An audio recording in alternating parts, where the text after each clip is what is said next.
No princípio era a palavra, e a palavra estava com Deus, e a palavra era Deus.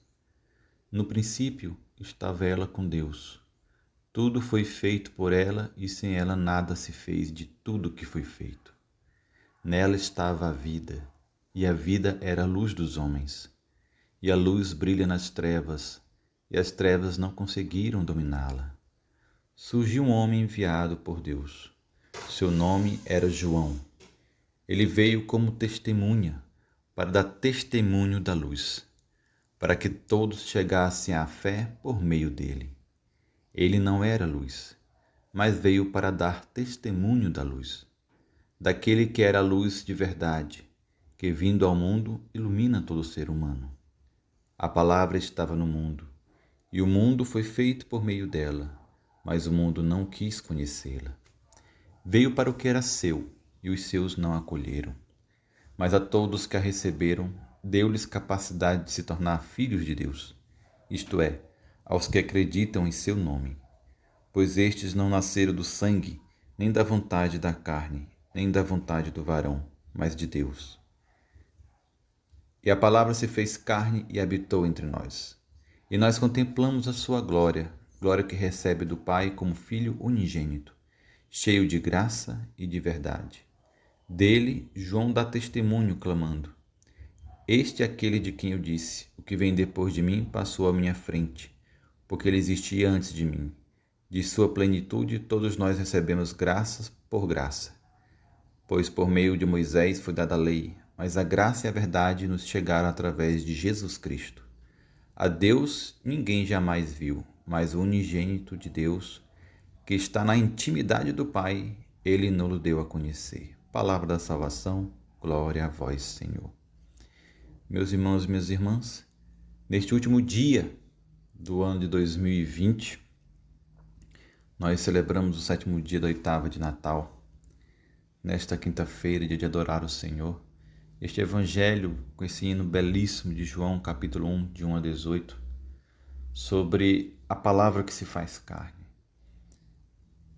O Deus Filho que sempre existiu desde toda a eternidade, Ele que está lá na criação do mundo, né? Por meio dessa palavra tudo foi feito, nada foi feito sem ela. Ele que é a luz que brilha sobre as trevas, é essa palavra que veio ao mundo, que se tornou homem, se tornou gente.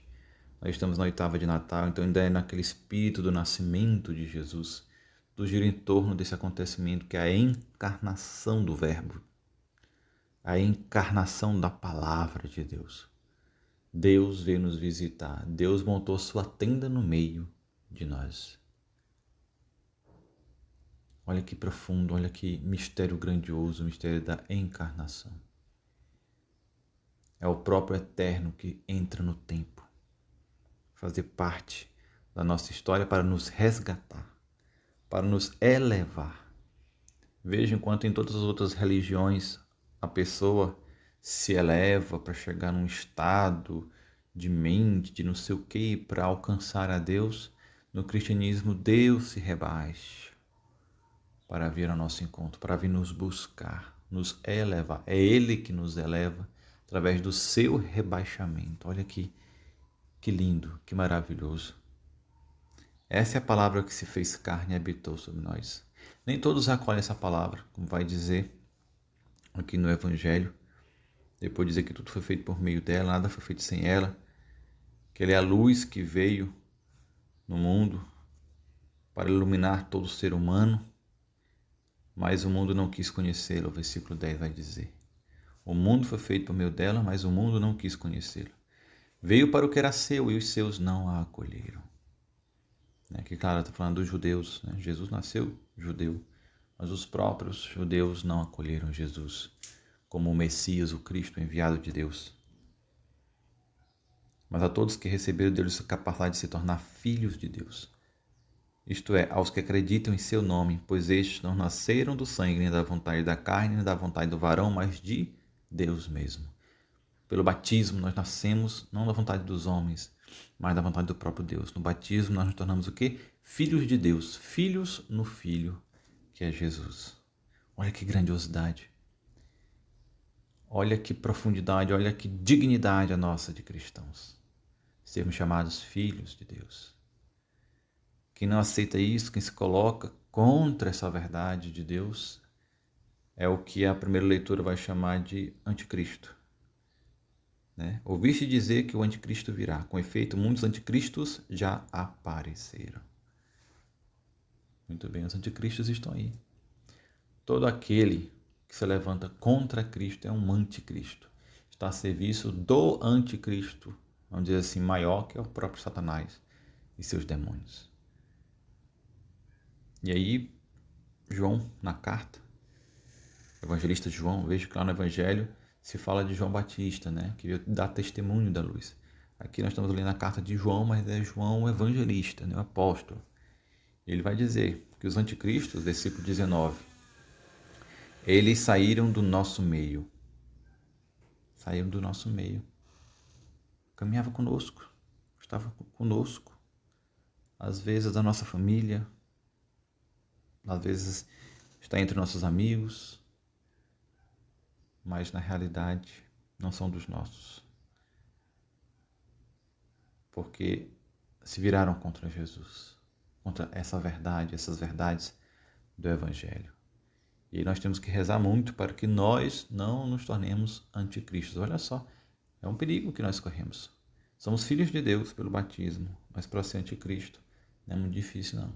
É só seguir a moda do mundo, o pensamento mundano, aquilo que vai contra a palavra de Deus, que você se torna um anticristo. Deus nos livre disso.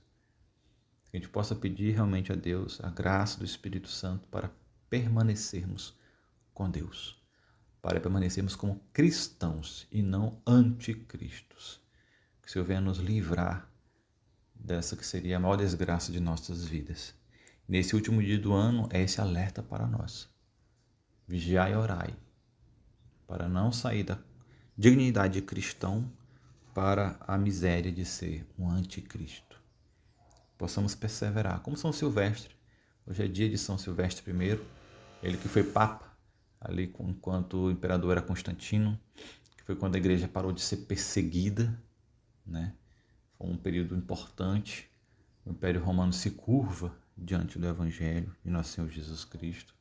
Embora o imperador se metesse demais nas coisas da igreja, ele era pagão. Constantino foi batizado já no final da vida, já à beira da morte.